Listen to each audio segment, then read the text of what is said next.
अरे की जौन बोली हमरा जिला के बारे में सिक्सर के 6 गोली मारब छाती में आ रंगबाज कुशीनगर जिला बहन छिंदरा कोनो आटी रे।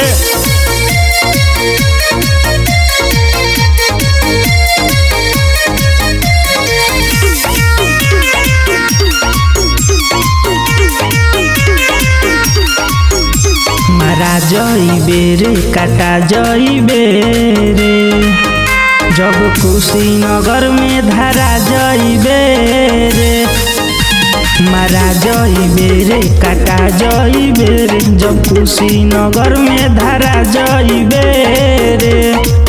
तोर था हो न लागी गथा जइबे रे।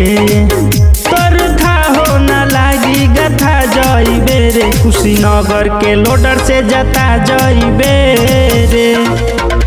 मारा जइबे रे काटा जइबे रे जब कुशीनगर में धरा जइबे रे।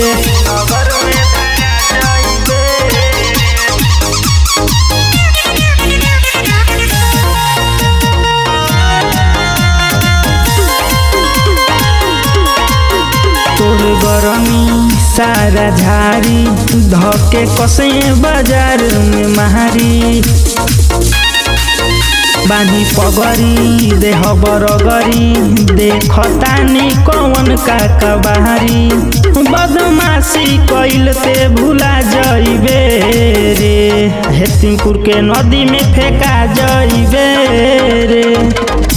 मारा जइबे रे काटा जइबे रे जब कुशीनगर में धरा जइबे रे।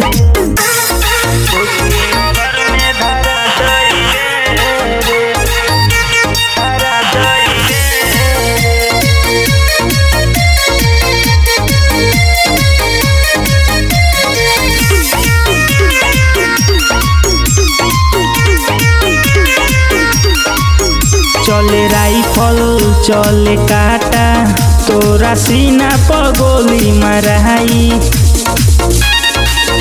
सुजितानंद अर्जुन बबुआ औकाते आज तोरे देखाई।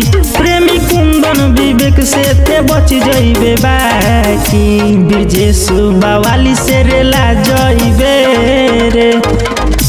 मारा जइबे रे काटा जइबे रे जब कुशीनगर में धरा जइबे रे।